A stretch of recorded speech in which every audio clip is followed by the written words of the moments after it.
vez que já vamos bastante adiantados na noite, eu vou fazer vou abreviar aqui dois aspectos.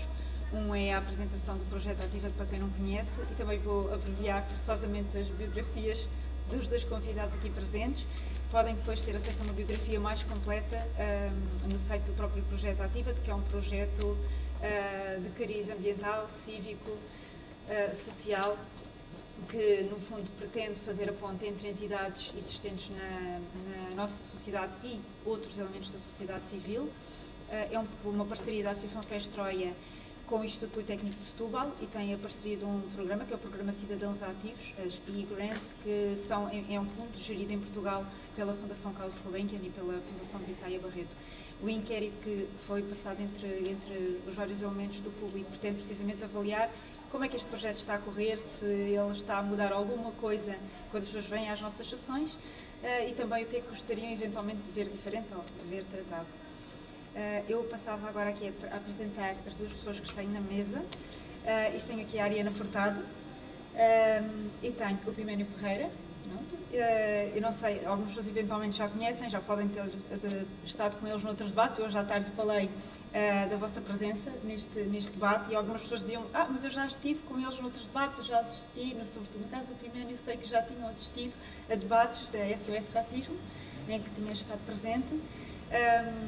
És um militante antirracista, uma voz pelo anticiganismo, contra o anticiganismo, desculpa, uma voz contra o anticiganismo, que tens feito o meu trabalho em termos da memória da Roménia e da sua cultura, para, no fundo, a preservar e a divulgar.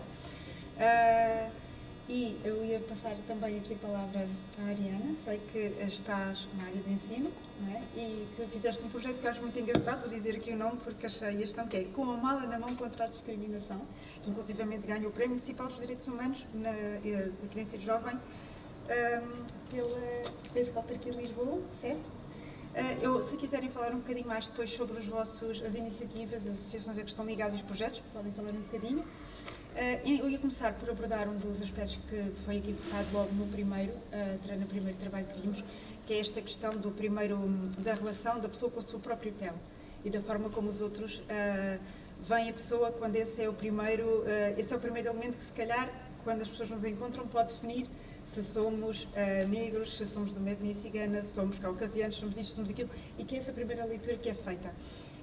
Eu, por exemplo, no caso do Epiménio, eu resido aqui no bairro e muitas das pessoas que eu conheço de etnias ciganas não têm um aspecto como o Epiménio tem. E eu penso, quando as pessoas, por exemplo, olham para o Epiménio, associam logo à etnia cigana. Eu sei que isto é uma pergunta tramada de se fazer, mas que eu gostava realmente de perceber porquê. Porque nós já tivemos aqui situações, inclusivamente o Luís, que é o diretor do festival, e que é caucasiano, mas que uma coisa que nós notamos muito é o facto de ele ser uma pessoa de pele escura. Nós vamos a um supermercado, eu sou casada com ele, e nós vamos a um supermercado e posso-vos garantir que em 80% dos supermercados em que nós entramos, os seguranças seguem-nos pelos corredores. Isto é absolutamente comum, nós estamos habituadíssimos a isto. Os seguranças, assim que nos vêm entrar, por onde o Luís for andando, e já fiz a experiência de nos separarmos nos corredores do supermercado. Eu vou por um caminho, por um corredor, e o Luís vai por outro. E o segurança aí, quando tem de optar, segue o Luís.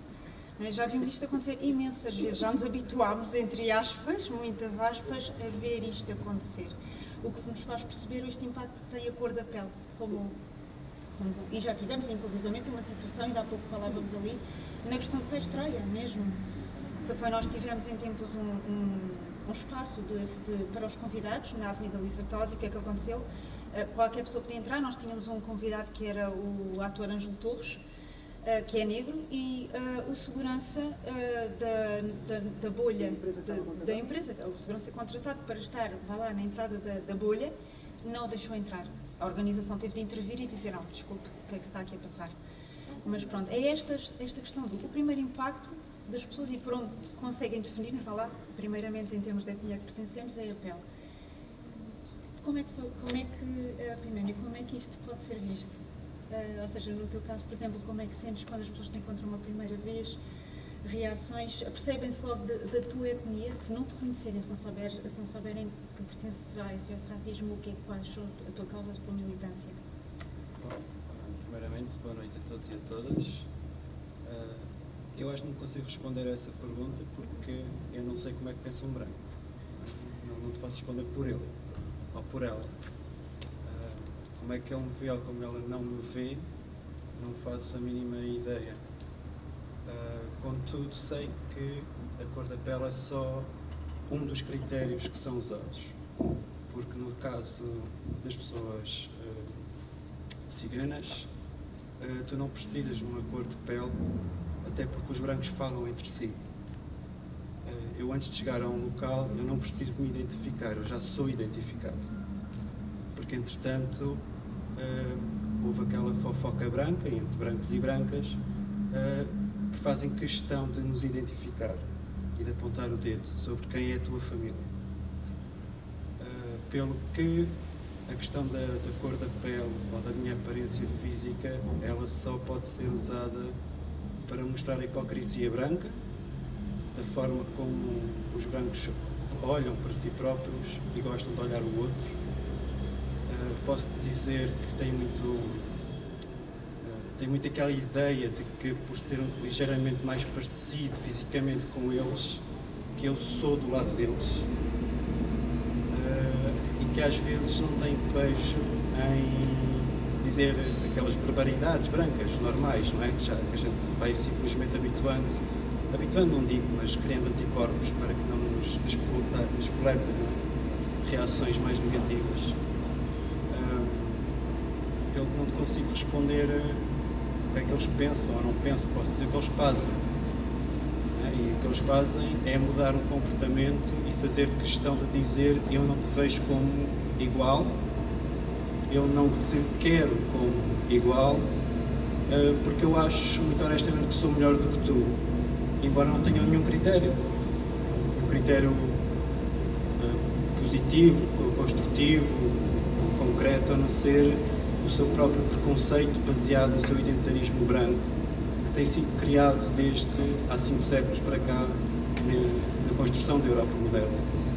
E é curioso termos visto, eu sei que estavas a falar do primeiro filme, mas uma coisa importante do filme do Alcindo é que ele mostra que o que aconteceu com o Alcindo, ele não nasceu nem morreu naquele dia. Tem todo um contexto e tem toda uma estrutura. E essa estrutura tem séculos de existência.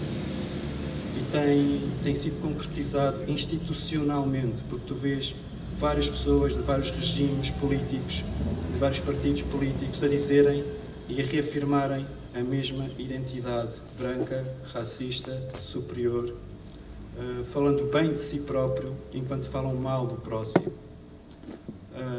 E tal como foi também aqui falado, todas estas instituições, quando elas operam, inclusive a polícia, não é? Que é uma das mais brutalizantes, não é? Porque tem a questão do monopólio da violência, mas não só, o CEF também.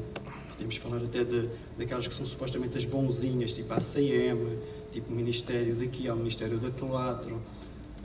Todas essas instituições, a escola, obviamente, vão produzindo esta estrutura e reproduzindo-a no cliente final do racismo, que é o que aqui foi falar das pessoas comuns, que para mim acho que não é o termo mais correto, mas pronto. E é nestas pessoas comuns, neste cliente final, que vai ser gerada toda esta psicologia racista que os fazem acreditar que são superiores a nós e que podem falar de nós nas nossas costas, ao ponto de achar que temos que ser identificados pela nossa família. No caso da Ariana, não sei se ela teria outro tipo de resposta, mas também outra experiência, não é? Mas a minha cor de pele, se não é dita para me identificar, ela é dita para me tentarem desidentificar. Mas ela faz sempre parte, nem que seja para dizer que eu não pareço cigano. E depois pergunto-lhe como é que se parece um cigano. E lá vamos ter que criar outra vez um estereótipo, cheio de preconceitos racistas que dizem muito mais sobre o branco do que sobre o negro, do que sobre o cigano, do que sobre o indiano ou sobre outra pessoa qualquer.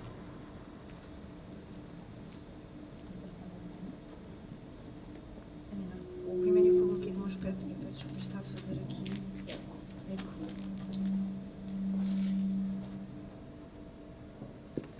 Uma coisa que o primeiro falou aqui de um aspecto que é a questão da educação, não é? Ou seja, eu não vejo que é a área Mariana, ninguém nasce racista. A ideia, uma criança tem essa ideia, das crianças que eu conheço, não estou a ver nenhuma criança que tenha vincado essa ideia de raça, entre aspas, de etnia, digamos assim, em pequena. Como é que se constrói, se se consegue perceber quando é que começa a entrar, estou a entender quando é que se começa a notar, e também por que influências é que se dá, esse olhar de o outro é etnicamente diferente de nós e isso poderá ser um motivo de uma determinada atitude de exclusão. Boa noite, desde já, a todos os presentes. Eu acho que o primeiro problema, desde já, é reconhecer o problema. Reconhecer que o racismo existe e encontrarmos estratégias honestas de começar a discutir a questão, porque o que eu sinto é que nós chegamos sempre a qualquer debate, a qualquer construção de solução, já envenenados por esta discussão de se a sociedade portuguesa é ou não racista. Eu vinha a comentar com a Simona há pouco que ontem ontem estive numa reunião de construção de um guia oficial do plano de combate à discriminação nas escolas portuguesas e essa reunião já começou com esse veneno, com representantes do Ministério da Educação a colocarem a questão da seguinte, um representante do Ministério da Educação a colocar a questão desta forma. Portanto, as escolas já praticam, as escolas já têm, os planos de cidadania das escolas já desenvolvem.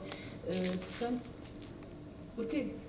Ou então, entregando a questão, por exemplo, um exemplo muito prático, que é a questão dos mediadores nas escolas, a existência ou não de mediadores nas escolas em Portugal.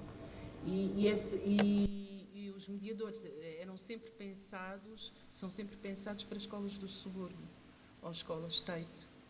E eu levantei a questão, e por que não termos mediadores de etnia cigana, ou mediadores negros, ou mediadores de ascendência asiática em escolas do centro de Lisboa de elite?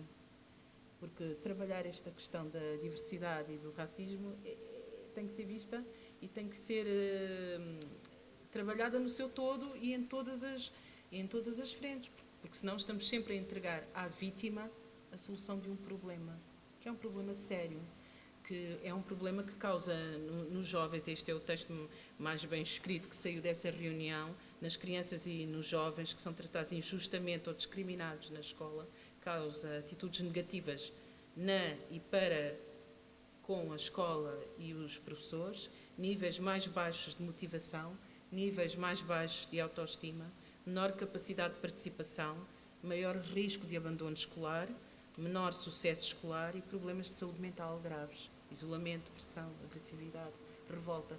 Portanto, é um problema sério da sociedade portuguesa que ainda o escamoteia, o esconde e entrega a solução sempre à vítima.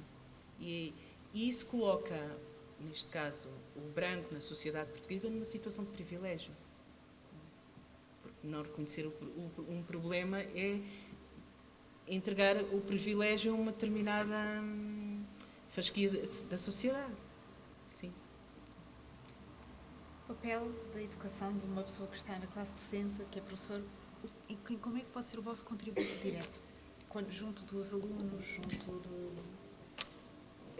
Basicamente é trabalhando, eu falo pela minha experiência, é trabalhando muita diversidade que compõe a sociedade portuguesa, não apresentar sempre o mesmo estereótipo de português branco, de classe média, burguês, que é o que muitas vezes surge nos manuais escolares, que é o que muitas vezes é apresentado nos livros e nas histórias que nós lemos às crianças na sala e que é muitas vezes apresentado como um modelo de ascendência social, um modelo que que devemos acompanhar no percurso escolar, até o próprio modelo do professor, não é? Portanto, eu obviamente saio desse modelo de professora porque eu sou negra, porque não nasci em Portugal, mas sou portuguesa e portanto, acabo por ser, portanto, por si só representativa de outra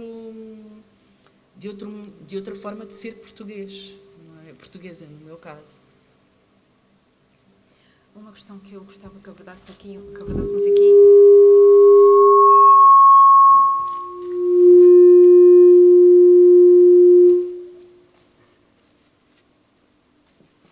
Uma questão que eu gostava de trazer aqui e de vos ouvir sobre ela foi aqui falada no documentário do Alcindo, a questão precisamente dos grupos que temos em Portugal relativamente à extrema-direita.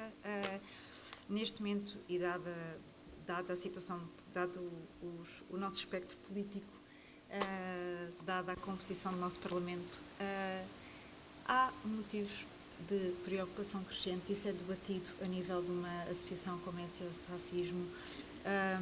O que é que poderá estar a ser feito? Porque hoje à tarde, num outro debate que tivemos, que foi sobre os direitos LGBT, falámos também desta questão, sobre eventuais recuos legislativos a que podemos vir a assistir, direitos que foram conquistados, assistir-se a um recuo.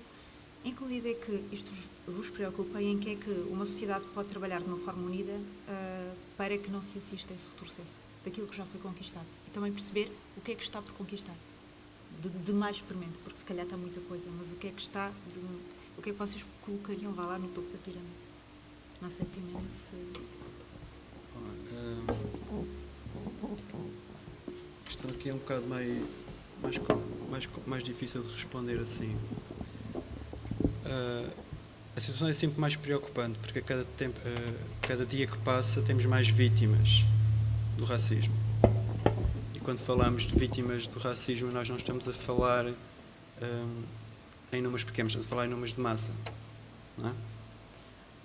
E não só em quantidade, mas também em qualidade, porque a violência racista ela tem muitas formas. Quando tu falas que temos indivíduos no hemiciclo, no Parlamento, e se isso nos deve preocupar, por eles não terem qualquer pejo em dizer que são racistas, ou mostrarem-se racistas, neonazis, inclusive com um dos gajos pertence ao humano, não é? Que falou-se aqui no tal cinto, que está lá sentado. Isso pode ser preocupante para quem vive alienado e nunca percebeu que o racismo existe. Mas para mim o perigo sempre cá esteve. Isto só mostra que porque é uma coisa que é preciso perceber, é que aquelas pessoas que estão sentadas no hemiciclo já lá estavam e já lá estariam, independentemente deste período, tanto que muitos deles vieram de partidos que já lá estão representados. Quando tu tens uma cisão dentro de um grande partido liberal, de direita, tu sabes que as pessoas que foram para os novos partidos, elas vieram daquele outro. E então tu sabes que eles não foram expulsos por isso, por terem aquelas ideias, por terem aquelas ideologias, eles foram lamentados por terem saído. Porque ideologicamente eles continuam a defender-se uns aos outros, eles não se condenam e nem fazem nada. E isto tu dizes em todo o hemiciclo, da esquerda à direita. Porque estou-me a lembrar aqui do caso, por exemplo, quando foi da altura do Covid, se estão todos lembrados, quando houve um voto de condenação porque foi pedido uma medida política de apartheid anti-cigano, nós tínhamos uma maioria absoluta de esquerda que não fez uma palha para condenar efetivamente este tipo de medida, nem quem o propôs. O que fizeram foi um blá blá blá, para dizer ai ai ai, ui ui ui, e eu fiquei a olhar, então mas vocês não podiam fazer nada? E claro que eles vão dizer que não podiam fazer nada. E tu dizes, porquê é que não podem fazer nada? Se vocês têm a maioria legislativa. Estamos a falar do PS, do Bloco de Esquerda e do PCP. Juntos tinham maioria legislativa e supostamente eram contra aquela proposta. Estamos a falar de quem tem o poder de poder acionar instrumentos legais, institucionais, ou criá-los. E não os acionaram, e ou não os criaram. E estamos a falar também, agora vamos passar para a parte direita do hemiciclo, onde tens o PSD, o CDS e todos os restos, que ficaram calados e não se envolveram porque são seus colegas. Não é? Portanto, quando tu me estás a dizer o que é preciso fazer, ou que medidas são precisas tomar, principalmente legislativas, o que eu te posso dizer é que nenhuma, porque elas estão criadas e não são usadas ou não querem ser criadas. Tu tens uma lei da nacionalidade que permite institucionalmente ser racista com pessoas. Tu tens uma lei contra a discriminação e contra o racismo, supostamente o racismo é crime em Portugal, mas que é completamente inútil. Repara que aqueles 17 que foram processados pela morte de Alcindo, nenhum deles foi condenado por racismo. Isto é importante dizer-se. Nenhum deles foi condenado por racismo. E, no entanto, dizem que Portugal já condenou em Portugal alguém por racismo porque foi o caso de Alcindo. É mentira. Nenhum deles foi. Nem sequer como agravante foi tomado. Então tu tens uma lei que já foi várias vezes revista, com pressão também dos movimentos sociais, que nunca chega a ser criada de forma efetiva, tal como as políticas para a chamada inclusão, não é? Porque pura e simplesmente tu vives num regime que não está assim tão diferente do anterior.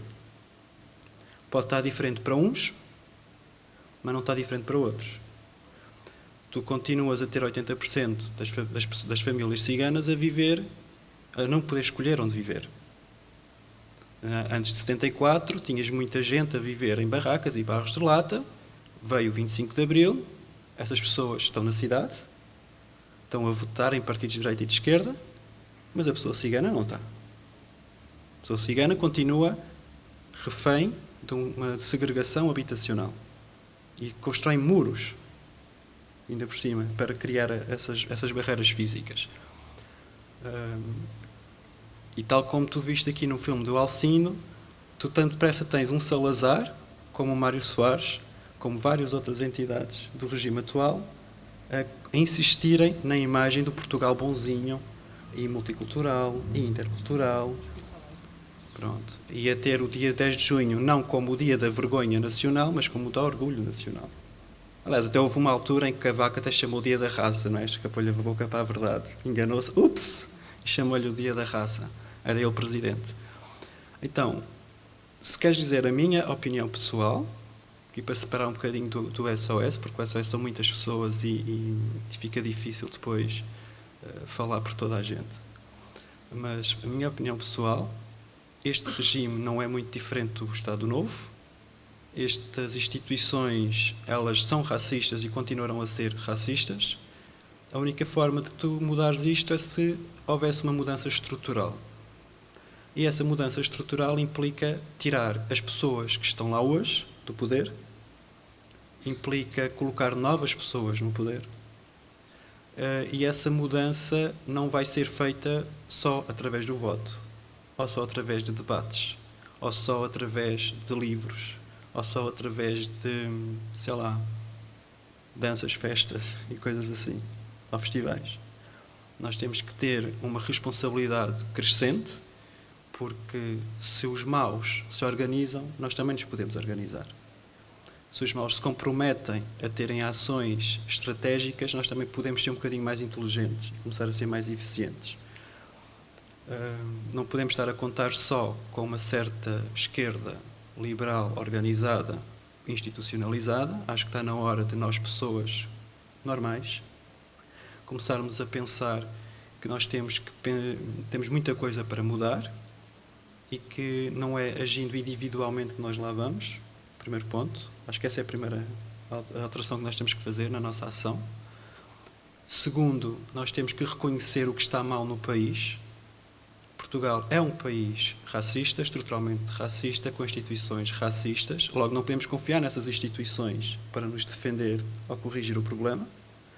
Como é que eu vou dizer que tenho um problema com a lei da nacionalidade, vou recorrer ao tribunal? Não. Tenho um problema com a lei da discriminação, vou recorrer à Assembleia, que criou essa lei? Não. não é? Portanto, temos que arranjar aqui estratégias para melhorar a nossa ação. Há quem acredite no poder da greve, há quem acredite no poder do protesto, há quem acredite no poder da petição, há quem acredite em vários instrumentos, não é? Mas se calhar esses instrumentos já estão cada vez mais ineficientes. Funcionaram lá atrás, mas hoje não funcionam, porque a gente está farto de fazer isto e eles não estão a trazer mudanças. Então temos que começar a ser um bocadinho mais corajosos e mais criativos e pensar em conjunto. E não vou dizer qual é que é a solução, porque também não sei. Em pensarmos em conjunto novas estratégias e novos critérios de mudança e de avaliação. Porque se o George Floyd, ou a manifestação por George Floyd foi uma grande, digamos assim, foi uma manifestação com uma ação muito bem sucedida mundialmente, eu não achei que fosse assim tão bem sucedida. Está bem que teve milhões de pessoas na rua, mas não tivemos a destruição de nada. Tu não tiveste a destruição do racismo. Tiveste a condenação de um polícia, de um agente, mas não da instituição policial, por exemplo. Nós tivemos pessoas na rua por Bruno Candé, tivemos na rua por Cláudio Simões, por Giovanni e muitas outras pessoas. E isso em si é um sucesso, por um lado, porque nós finalmente estamos a sair à rua e a mostrar que existimos e queremos justiça. Mas depois também temos este problema que é as instituições não estão a ser forçadas a mudar a sua atuação. E nós temos que começar a pensar que se estas ações não chegam, então temos que acrescentar novas ações. E é isto que nós temos que começar a pensar, a fazer. Mudar, temos que ser mais criativos e mais exigentes também, mais ambiciosos. Porque acho que nós estamos a perder muito espaço. Aliás, nós temos um exemplo concreto, né? Tentaste ter 2 partidos de esquerda partidária que tentaram fazer o jogo do hemiciclo e perderam de rabada para o PS. E hoje temos ainda menos deputados de esquerda do que tínhamos antes destas últimas eleições. Que é uma conta que não se fez ainda, ou que está-se a esquecer. O que significa que a direita está a ganhar outra vez espaço. A direita partidária está a ganhar espaço. E se a direita partidária está a ganhar espaço no hemiciclo, a verdade é que ela já ganhou noutros espaços de poder, como no Tribunal Superior, ou no Tribunal Constitucional, ou em outras instituições como a polícia. E nós não estamos a olhar para esses espaços de poder. E isso há um perigo tremendo.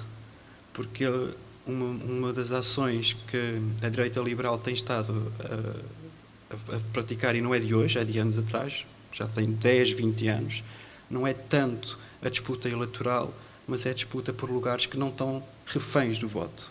Porque eles não gostam da democracia. Eles não gostam de sair da democracia. Olha o caso de Espanha, olha o caso do Brasil, olha mesmo o caso dos Estados Unidos da América. Tens visto aqueles golpes do judiciário, atrás de golpes do judiciário, a desafiar o próprio poder dos parlamentos. E Portugal não vai ficar impune, não vai passar por aí. Não está exatamente no mesmo Estado, porque nós temos exatamente o mesmo regime, mas nós temos este problema.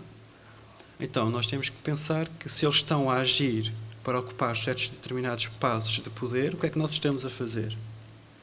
O que é que nós estamos a formar? Estamos a falar da educação. Onde é que estão os nossos advogados? Onde é que estão os nossos juízes? Onde é que estão os nossos magistrados? Nós não temos essas pessoas de poder. Nós tivemos algumas deputadas, felizmente, mas olha onde elas estão hoje. Foram expulsas do hemiciclo. Certo? Então, nós temos que saber para onde é que nós queremos ir, quais são os espaços de poder que nos interessam e como é que nós vamos alcançar esses espaços de poder. E a lembrar-nos que isso não vai ser feito um dia para o outro e que nós ainda não estamos a trabalhar. Nós estamos muito atrasados. Só daqui a 10, 20 anos vamos ter juízes, só daqui a 10, 20 anos vamos ter advogados, magistrados, quiçá presidentes disto ou daquilo, com uma mentalidade correta.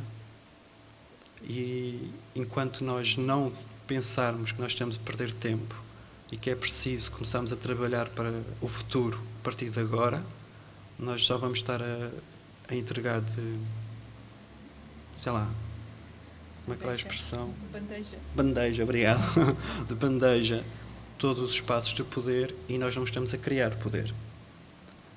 Por isso, a tua resposta é demasiado, ou melhor, a tua pergunta é demasiado complexa. Mas, se me permite, já que falei de boés, já abusando um bocadinho mais, tu disseste uma coisa, só mudando um bocadinho de assunto, embora se relacione. disseste uma coisa que é que ninguém nasce racista, mas isso não é verdade. Porque quando tu falas que uma pessoa é racista, não estás simplesmente a dizer que ela é preconceituosa, já tem ideias criadas preconceituosas. Uma pessoa, quando é racista, ou melhor, o racismo, quando nós falamos, ele é estrutural e é institucional. Um branquinho, quando nasce, ele já nasce usufruindo uma série de privilégios que uma criança negra ou cigana não nasce. Ele não nasce numa barraca, ele não nasce tendo a sua família expulsa a cada 24 ou 48 horas de conselho a conselho pela polícia. Ele não nasce com uma esperança média de vida 18 anos inferior à média nacional. Ele não nasce com problemas de saúde ou com pais com problemas de saúde de vários derivados à sua situação de saúde mental ou física ou emocional, devido à sua situação precária. Portanto, ele já está a nascer racista porque já está a usufruir de um sistema racista. O que tu podes construir a partir daí é, temos que ter coragem de dizer que existe esse sistema, tirar completamente a noção da moral, porque não é uma questão de moral. Quando a gente diz que isto é mau ou bom, nós não estamos a falar de uma questão moral, nós estamos a falar de que tem consequências negativas na vida de pessoas. É mau porque pessoas morrem. Mas o bom de uma pessoa racista é que ela pode não ser racista. Ela pode ser antirracista. Tu tens o poder de ser uma pessoa melhor. Tu tens o poder de ser uma pessoa saudável. Nós temos então a ter a coragem de fazer esta mudança, de abrir, nós, salvo seja, mas de abrir a mão deste conjunto de privilégios, começando por descentrar a questão sobre si próprio, como indivíduo, para entender que nem o próprio indivíduo branco é dono da sua própria identidade. A sua identidade foi-lhe cometida, criada e imposta há 5 séculos, da mesma forma como foi a mim imposta a identidade cigana, da mesma forma que foi imposta a identidade negra às pessoas. Se nós não conseguimos desafiar e reconhecer o identitarismo branco enquanto política ideológica criada para sustentar uma Europa moderna, com um regime económico, político e social moderno, que também se chama capitalismo, nós não vamos alterar nunca esta estrutura. E logo nós não vamos conseguir nenhuma mudança. Portanto, sair do individualismo para o coletismo, para o coletivismo, sair da ação local, no sentido de só da minha vida pessoal, para uma ação mais cooperativa, colaboracionista, o que vocês quiserem chamar, e desafiar a própria identidade, não no sentido de que estou a ser morto, mas no sentido de que estou a ser melhorado. Acho que é esse alguns dos princípios que eu te diria. Muito obrigada. Eu vou passar a palavra à Ariana, porque gostava de ouvir a Ariana aqui sobre um aspecto que isto o som. Onde é que eu não posso tocar? Deixa-me só. Aproxima o microfone de ti. Ok, pronto. Ok, eu ia perguntar, precisamente, há aqui uma questão que o Piménio foca. Eu, quando faço as perguntas, não consigo às vezes desdobrá-las em tantas camadas como depois os convidados conseguem desdobrar. Mas, sim, é a questão de, quando nós falamos na composição do hemiciclo, falamos numa, se calhar, face visível de muitas camadas ocultas e silenciosas que há na sociedade. Né? E o Piménio focava aqui, por acaso lá está hoje, tivemos vários debates que acabaram por ir tocar estes pontos, de uma forma ou de outra, que é precisamente a questão de quem é que está nos tribunais, quem é que está como advogado, quem é que está nas forças policiais, quem é que está em várias camadas diversas e da autoridade, digamos assim, e quem é que tem depois a capacidade também de julgar e de fazer justiça. Eu não sei, também, Ariana, eu gostava muito de ouvir em relação a... quem é que está nas escolas? Quem é que está nas escolas, por exemplo, ou seja, nós falamos hoje de uma face muito mais visível por causa dos resultados eleitorais, mas a verdade é que tinha de haver já muita coisa nesta sociedade que permitiu que aquele resultado eleitoral acontecesse, porque não foram poucos votos, não é? Portanto, de facto... Havia, sempre houve, não tenho muitas dúvidas disso, muita coisa, se calhar mais discreta, mais subterrânea, que agora de repente se mostra, não é? Mas como é que é precisamente esta questão de ter pessoas nos locais, provavelmente já refletiste também sobre isto, que é a necessidade de as várias etnias estarem representadas também em locais, em pontos-chave, em pontos fulcrais, onde maioritariamente se calhar temos pessoas brancas, esmagadoramente, não é? Temos uma representação de pessoas brancas, e em que é que isso também podia contribuir para esta mudança, vá lá, na sociedade, ou seja, para alterar aquilo a que assistimos. Isto é quando a pergunta lá está, de uma forma um bocadinho sintética. Sintética, complexa, mas tem a ver com esta questão da representatividade, não é?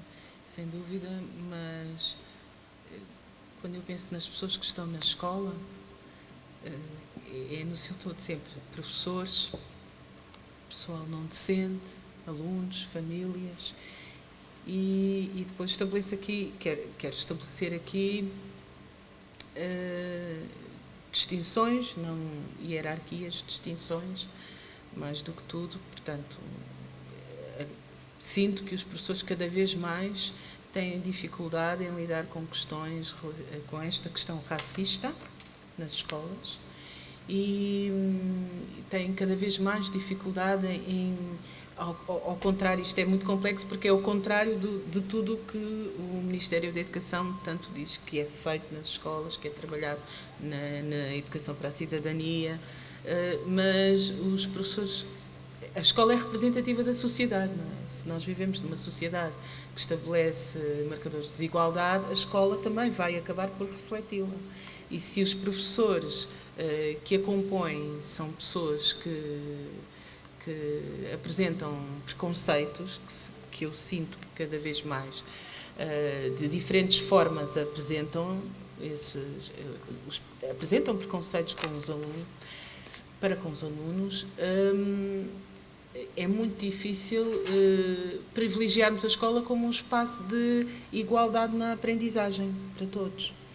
Porque quando um professor está dentro da sala de aula, ele dificilmente consegue, é o que eu vou sentindo com algumas colegas minhas, dificilmente conseguem sair daquela marca de estabelecer hierarquias entre alunos, entre aprendizagens. Os próprios alunos já apresentam dificuldades, ou dificuldades que advêm do contexto em que vivem, das lutas diárias das famílias para poder acompanhá-los nos estudos, que já são marcadores de desigualdade, não é? Portanto, na mesma sala de aula, há alunos que têm acesso a imensas atividades extracurriculares, não é? Música, teatro, dança, vários tipos de esportes que fazem com que eles se enriqueçam, não é? E que tenham outras oportunidades e perspectivas, e alunos cujos pais estão muito mais preocupados em sobreviver, fruto de toda esta luta desigual económica, em sobreviver para que eles possam ter uma casa, um teto, que não têm como oferecer estas outras aprendizagens aos filhos. E a escola não tem feito muito nesse aspecto para esbater essa desigualdade, não é? A escola, por outro lado, ainda só acrescenta mais camadas. Quando temos alunos que têm acesso a explicações fora da escola, explicações que começam às 5 da tarde e terminam às 8 da noite, e outros alunos que só podem usufruir daquele professor que é capaz de muitas vezes apontar o dedo e dizer: mas tu não estudas o suficiente. Como é que um aluno tem que ficar até às 7 da tarde na escola porque os pais têm de trabalhar, consegue ir para casa e ter mais horas de estudo, e ainda por cima horas de estudo. Há muitos marcadores de desigualdade na escola que não são justos. E até um dos mais esquecidos e menos falado, eu sinto que é mesmo o trato, o respeito para com as famílias. Logo a primeira abordagem que o pessoal não docente, os auxiliares que estão à porta da escola têm para com as famílias, não é? Já começa por aí, por isso é que eu, a determinada altura, senti que tinha que ir, quando comecei nesta escola, a trabalhar nesta escola, onde eu estou já há muitos anos, mas depois tornei-me coordenadora dela e senti a determinada altura que eu tinha também que ir passar mais tempo à porta da escola e a ver a entrada, e agora acabou por ser uma marca, muitas das minhas colegas já o fazem, vão à porta da escola e recebem os alunos. Quando há uns 8 anos isso não era feito. E eu fui-me apercebendo de como era recebida uma família. Na minha escola há muitos alunos de origem asiática, sobretudo, como é que era recebida uma família bengali ou nepalesa e uma família portuguesa. E os comentários que eram feitos, que passavam também pela expressão corporal, não é? Mas não aprendem português porque não querem aprender. Falam aquela língua que eu não percebo nada. Isto são coisas que criam desconforto e que afastam as famílias também da escola, não é? Que criam... Tudo isto é tudo um conjunto de situações que conduzem a este permanente insucesso da escola na resolução do problema. Eu ia fazer, já estou a ver ali pedidos no ar, eu ia passar pedir a vossa licença, vou passar o microfone ao público um bocadinho para que possam colocar perguntas. Se for necessário, este microfone, se o cabo permitir, pode ir até ao público, se calhar é o mais fácil. Ou então, o público tira o microfone. Se tiver boa projeção de voz, nós também ouvimos bem, portanto...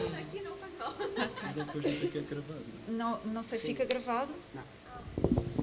Eu levo. Se calhar ficar aqui.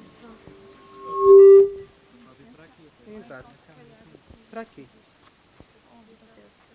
Olá, boa noite. Pronto, eu só queria falar sobre um assunto que foi proposto pelo Alcindo, que eu achei muito interessante, que é, na realidade, os ícones. Nada melhor para demonstrar uma cultura do que os ícones, os heróis, né, dessa nação, vamos lá. Especificamente quando ele fala sobre o ato do Medina da placa, né, do memorial ali do Alcindo, ao mesmo tempo que ele vai inaugurar a estátua do padre Vieira de Souza com ali vários indígenas brasileiros, né, ao seu pé, estes mesmos que foram submetidos a várias terapias de conversão, enfim, horrorosas torturas, enfim. Numa perspectiva um pouco mais latina, né, eu que sou brasileira, enfim, existem algumas tentativas de ressignificação, repaginação, remodelação desses ícones. Na Argentina, por exemplo, a Maria dos Remédios, que foi determinada como heroína nacional, que foi a primeira negra escravizada a conseguir a sua libertação na Argentina e que foi realmente uma das maiores forças para a libertação da Argentina da Espanha. E hoje em dia ela é tomada como heroína nacional. No Brasil, a mudança do nome da onde aconteceu o assassínio da Marielle Franco para a Rua Marielle Franco. Então, e essa mudança de nomes de rua, por exemplo, por exemplo, Elevado Costa e Silva, que fazia menção de um dos presidentes durante a ditadura militar brasileira, aquilo foi mudado de nome também. Então, só queria realmente ouvir um pouco da perspectiva de cada um de vocês sobre essa tentativa de ressignificação dos heróis, dos ícones, de uma cultura, enfim. Se acham que isso é uma boa vertente, a opinião pessoal de vocês, se acham que isso surge um efeito ou não. E obrigada mais uma vez pelo contributo. Obrigada. Não sei, quem quer responder primeiro? Ariana? Eu vou ser muito sucinta. Peço desculpa. Eu vou ser muito sucinta porque eu acho que portanto, eu moro na Graça, perto dos Anjos, e muito frequentemente eu passo pela farmácia colonial, não é? Fora as outras toponímias. Basta vermos as toponímias da Penha de França, não é? Que são ainda, portanto, claramente, sim. sem dúvida. Assim, Eu também concordo que essa ressignificação é muito importante, até porque é um dos instrumentos que são utilizados para manter uma estrutura. Portanto, nós temos que reverter esse instrumento para criar uma nova estrutura. Porque isso tudo está muito ligado à questão da identidade. Se tu criares esses instrumentos para promover uma identidade alternativa, muito mais saudável, então tu já estás a contribuir para uma estrutura mais saudável. Não podemos ficar só por aí também, não é? Porque depois há vários, é tipo um polvo, tem ali muitas patitas, não é? Não podemos só estar a atacar numa pata deles. Pata não, tentáculos. Estás a ver o que é a ressignificação? Já estou a ressignificar o polvo. Portanto, mas concordo. Sim. Ciganamente, sim. Tu disseste claramente sim. Ciganamente, sim. Não sei se havia mais alguém no público. Não sei se Miguel, se queres dar também algum contributo em relação àquilo que foste ouvindo aqui. Tu que realizaste o documentário.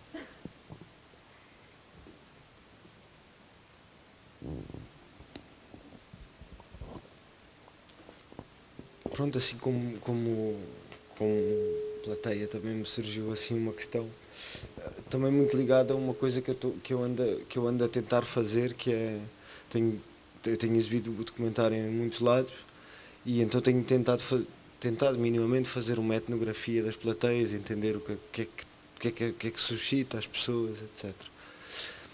Um dos comentários, isto particular com uma coisa que foi aqui trazida, um dos comentários mais comuns que se faz ao filme é: este filme tem que ir para escolas.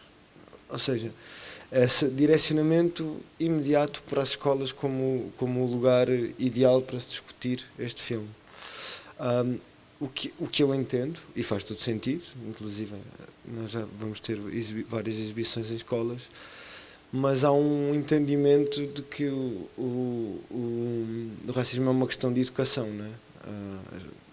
Só uma questão de educação, ou melhor, de civilidade, não é? Se as pessoas forem mais civilizadas e educadas para este tema, e esta concepção dentro das escolas é trabalhada a partir da perspectiva da multiculturalidade, não é? Do multiculturalismo, se vai resolver os problemas. Eu, por exemplo, eu também trabalho numa escola e lembro-me, e também articulado com o que estava aqui a ser dito, lembro-me agora há pouco tempo de ter um miúdo a questionar-me, porque eu sou da Amadora, então ela estava a perguntar, eu estava a dizer, eu tenho um ligeiro preconceito com a Amadora, não sei de onde é que vem, mas eu tenho. Ou seja, aquele preconceito já evidenciava que a questão era muito maior do que a escola e do que a criança, e que nós precisamos começar a discutir isto fora desta ideia de educar as criancinhas a não serem racistas, não é? Nós precisamos discutir justamente como estava aqui a ser dito, já que o racismo é uma questão estrutural, precisamos considerá-lo uma coisa constituinte de todas as relações sociais, ou seja, da educação, da habitação, da saúde, de todas as esferas sociais, não é? E as ações têm que ser direcionadas para todas essas esferas sociais, por isso esta questão do tentáculo que é ou seja, articulando também iconograficamente, é preciso mudar a história, não é?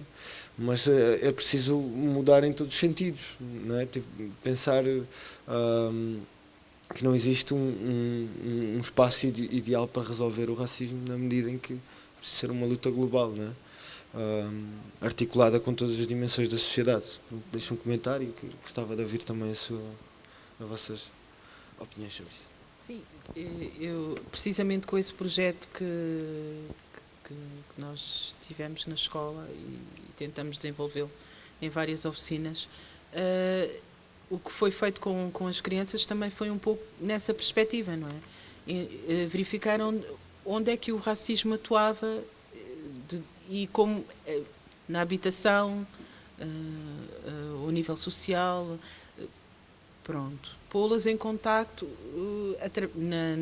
através do sistema policial, portanto, exibimos um filme do SOS Racismo que não nos aconselhavam propriamente a exibir às crianças, mas fizemos-lo e elas perceberam muito mais do que eu mesma. Fizeram uma análise muito mais profunda do que eu mesma.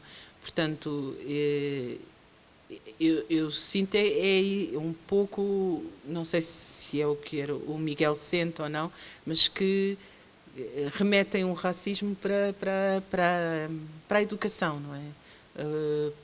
Para a formação pessoal da pessoa. Por isso é que se diz que utiliza-se muito não se nasce racista, não é? Portanto, retira-se o racismo da questão económica, da questão política, da questão judicial, da questão estrutural, não é? Que dura há séculos. Portanto, isso é um problema muito sério, porque é o não reconhecimento do problema. Eu tenho repetido várias vezes, portanto, enquanto não se consegue, enquanto fere dizermos educação antirracista nas escolas, parece que é um insulto nós dizermos nas escolas que queremos uma educação antirracista. É um insulto muito grande. Portanto, dificilmente a questão vai ser tratada com seriedade para resolver mesmo. Não sei se queres também... Já agora, eu acho que é muito importante fazer esta visita às escolas e mostrar os documentários. E é muito importante ter uma educação antirracista, porque a atual é racista, portanto, se não temos problemas em dizer que não há mal com a racista, também temos que aceitar que não há mal ser antirracista, porque é mal ser racista também. E isso é um bom primeiro passo, porque temos que formar os jovens enquanto temos tempo de ter pessoas com uma outra mentalidade, porque são essas pessoas que se vão formar, não é? As pessoas que estão agora nas escolas e nas universidades que amanhã podem ser juízes ou magistrados, ou o que for. Se bem que também temos que pensar que não temos que nos render à estrutura que nós temos, não é? A política que nós temos. Porque o problema embora o problema nunca seja de forma, seja de estrutura, mas é um bom primeiro passo, e acho que e é pena que tinha que ser és realizador antropólogo, como é que é? Pronto, ele tinha que ser antropólogo, óbvio que ele é antropólogo. Pronto, tem que ser um antropólogo, portanto, uma pessoa individual a ir às escolas, tem que ser uma professora a usar o seu espaço, mas ainda não temos um Ministério da Educação, nós ainda não temos uma Direção-Geral da Educação, ainda nós temos toda uma política pública para a educação, para permitir multiplicar estas ações. É isto que nos falta, porque nós temos a ação, nós temos os instrumentos, mas nós não temos o poder de distribuição e de massificação que era necessário para sistematicamente termos uma educação antirracista. E esta é a grande luta desigual entre os pequeninos e os grandes, não é? Entre os individuais e os estruturais. E acho que é por aqui que pelo menos temos uma pequena bolsa, só é tentarmos aumentar a eficiência disto e tentar ter mais pessoas em escolas a querer fazer esta ação à rebolia do próprio Estado, porque é isso que nós temos que fazer. Ia dizer que há aqui um aspecto que o Piménio foca, e a Ariana de certo modo também, que é a questão de o racismo não ser só aquilo que nós geralmente associamos como a reação de uma pessoa perante a pele de outra, perante... Pronto. Curiosamente, no fundo, eu estava a fazer uma separação entre esta primeira reação, por exemplo, nas crianças, sobretudo quando são muito pequeninas, ou o outro, e não tanto às questões que as crianças muitas vezes não têm como perceber, nem avaliar, nem analisar, que é os pontos de partida, as bases desiguais. E, curiosamente, uma das primeiras vezes que eu me apercebi disso não teve nada a ver com etnias, mas vamos tocar no mesmo assunto, foi quando eu estava, penso que no 5º ou 6º ano, e começo a ter colegas que vêm do meio rural estudar para a minha escola. E aquilo que se passa é, eles chegavam nós entrámos todos às 8 horas ou às 8h30, só que eu estava na cidade e eles tinham de apanhar, salvo erro, 2 autocarros ou 3 para chegar. E, portanto, eles chegavam à escola, eles tinham de se levantar por volta das 5h30 para estar na escola, 5h30, 5h45, para estar na escola às 8h30. E quando saíam da escola, eu ia para casa estudar, a minha mãe apoiava-me nos trabalhos de casa, tudo isto. E alguns desses colegas, uma grande parte deles, ia tratar da criação dos pais e dos animais, portanto, ou seja, tudo isto. Portanto, às vezes não é só uma questão étnica, é também uma questão, noto eu, que atravessa outros aspectos da sociedade, ou seja, estas diferenças, clivagens entre, um bocadinho longe do microfone, entre estes pontos de partida de base que nós temos. Eu lembro-me de o Luís me falar muitas vezes, que ficou profundamente marcado por um colega que teve, e tu poderás contar, Luís, melhor do que eu, que era um colega que tinha de ajudar o pai, que ficava toda a noite acordado a fabricar pão. E chegava à escola com pouquíssimas horas de sono, e depois é o rendimento que as pessoas têm com base nos seus pontos de partida, que é uma coisa que é, em grande parte, também relacionada com a questão das etnias, embora não seja só, porque eu não lembro-me de me aperceber disto, não tanto ligado a uma etnia, mas ligado, neste caso, apenas à origem geográfica, se quisermos, de um conjunto de estudantes, que era a minha turma. Não é? Sim, podes, desculpa. Primeiro e depois dar uma ajuda, se puderes explicar. Não, uma das coisas que isto também demonstra, e eu percebo onde é que a Helena queria chegar. Ela hoje já vai no terceiro debate que está a moderar, ela já está a ficar cansada e já está a repetir-se, e daqui a pouco é 1h e ainda estamos aqui. Mas é muito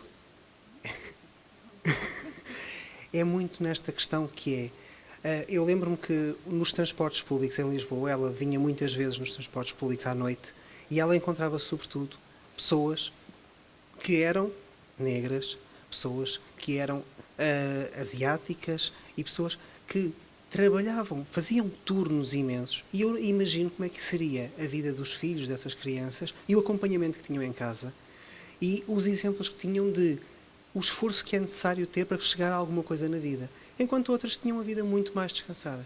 E a questão é uma questão toda de percentagens, ou seja, podemos ter pessoas que têm, de facto,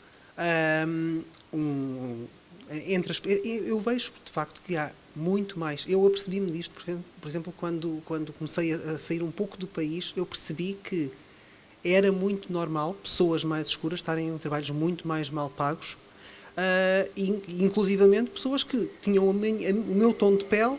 Noutros países, mais a norte, na Europa, era muito normal estarem em muitos trabalhos mais mal pagos. E era esta imagem, esta representação que se repetia e repetia, e as pessoas ficavam com estas ideias na cabeça que não podiam ser mais do que aquilo.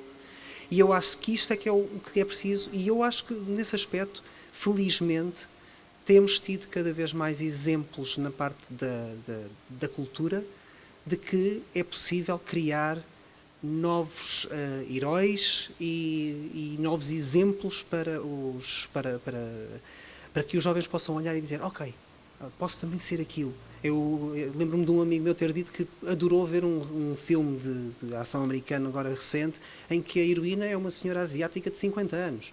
Pronto, e isto permite já de si ter aqui umas novas, lá está os novos ícones de que falava ainda há pouco ali a Helena, porque de facto é isto, ou seja, esta necessidade de termos imagens diferentes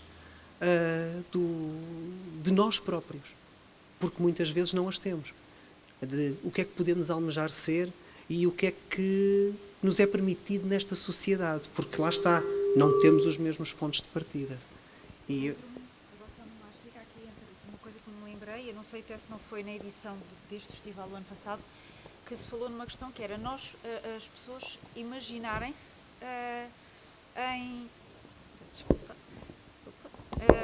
que era ninguém tem facilidade em imaginar-se numa profissão em que não vê ninguém, por exemplo, da sua etnia, ou seja, eu lembro-me, estava a tentar, penso que foi um documentário que foi cá o ano passado, em que era a questão, eu estou-me a tentar lembrar da frase que fez Itadão, já não é possível, que era, ninguém se conseguia ver facilmente imaginar numa profissão quando não via ninguém da sua etnia nessa profissão. Ou seja, às vezes é preciso existir já uma representação, por mínima que ela seja, para que a pessoa comece a almejar também e perceber que também é possível ela ser. Ou seja, não sei se isto faz algum eco em vocês, faz sentido para vocês também. Não, é assim, enquanto declaração final já, para podermos embrulhar um pouco a coisa, se calhar. Só para tentar mudar aqui um pouco o termo da questão. a representatividade importa e ela é importante. O ver-me é importante. O acreditar que eu posso chegar a é importante. No entanto, não basta, não é uma questão de falta de vontade. Eu não estou onde eu estou por falta de vontade. Eu não estou, as minhas dificuldades, elas não dependem de mim. Elas influenciam, se calhar, a minha autoestima, podem influenciar a minha autovisão. Claro que sim. No entanto, não, cigano que sim. No entanto, e é importante trabalhar, então, portanto, contra esta destruição do meu eu. É importante. Mas não basta. Não basta eu acreditar que, se eu tivesse as condições, eu seria astronauta. Eu tenho que ter as condições. Não basta acreditar que, se eu quisesse, podia ser uma pessoa influente politicamente. Eu tenho que ter essas condições. Politicamente, aqui tem duas leituras. No sentido institucional e no sentido social, digamos assim. Por isso, é importante nós sabermos que não podemos estar só a responsabilizar a vítima, no sentido individual, da sua situação ou de sair da sua situação. Porque senão vamos estar a cair muito naquela ideia de que basta ter um coaching de vida para mudarmos a nossa situação, que não é. Eu estou numa estrutura, imagina que tu estás num barco, a descer um rápido, te atiram para dentro do rio. Ok, tu já sabes que tu estás dentro do rio, não estás num barco, e estás ali a nadar e a tentar nadar contra a corrente. No entanto, a corrente é mais forte do que tu. Até podes ser o melhor dos nadadores. Uma pessoa que não é tão boa nadadora está no barco, está a subir a corrente com facilidade, porque tem outros instrumentos, certo? E está no outro local. Então temos que ter essa ideia que, por muito que eu saiba que sou um ótimo nadador, se eu estiver dentro do rio, isso não é isso que me vai salvar. E por muito que eu veja um indivíduo lá à frente a nadar, qual salmão, contra a corrente, não é isso que me vai fazer sair do rio por si, porque eu tenho que continuar a enfrentar o rio. Alguém tem que sair, tem que fechar aquelas comportas, tem que mudar o sítio onde eu estou dentro do rio para eu ter um espaço de manobra, para poder saltar para dentro de um barco e ter os instrumentos para poder subir o rio. Então, é preciso ter cuidado quando nós pensamos que há uma questão só de autoimagem, ou de não me ver, ou de estar num local. E sobre o que estava a falar do local há pouco, tu disseste que era uma questão geográfica, mas a verdade é que racialização e apartheid eles estão intimamente ligados. Okay? A territorialização e a racialização, tu não consegues racializar um sujeito sem o territorializar. Não é à toa que o negro é de África, que o indígena é da América, ou que o cigano negam-lhe que é da Europa. Okay? Portanto, quando tu olhas para a área metropolitana de Lisboa, tu sabes onde vive pessoas brancas e pessoas negras e pessoas ciganas. Porque isto está intimamente ligado com o território. Então, quando tu estavas a falar de pessoas que vinham do local rural e que tinham outras dificuldades de vida, e referiste que era para a questão geográfica, a verdade é que é isso mesmo. Porque a geografia é usada como um instrumento de racialização. Tu não consegues separar as duas coisas. E pronto, era só essa nota que eu te queria dizer há bocado. Eu falo bué, minha gente, eu falo bué. Ariana, não sei se há alguma coisa conclusiva. Eu vou falo fechar menos. a seguir, se ninguém tiver mais Portanto, nada a é bom. dizer. Portanto, só em jeito de conclusão, o racismo é um bloqueio, não é? Paralisa. Eu falo de crianças porque é o meu meio, não é? Onde eu estou. E cria medos e impede sonhos. Portanto, impede sonhar. É só isso. Portanto, Mas é extremamente importante, não é? Porque a gente precisa sonhar para poder agir, não é? exatamente. É uma dica da Simone.